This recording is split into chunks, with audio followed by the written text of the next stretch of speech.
Penso che tutti sanno cosa sono i videogiochi. E se non lo sai, vuol dire che vivi sotto un sasso.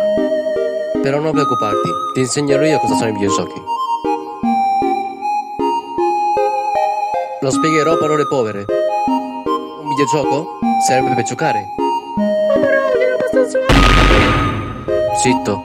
Sinceramente non ho voglia di spiegare tutto, quindi vi lascio la risposta da ChatGPT. Esistono vari tipi di videogiochi, per esempio horror, strategia, avventura e così via. Ma bisogna ricordare una cosa, non tutti i giochi sono per tutti. Non ho più niente da dire, quindi vi saluto.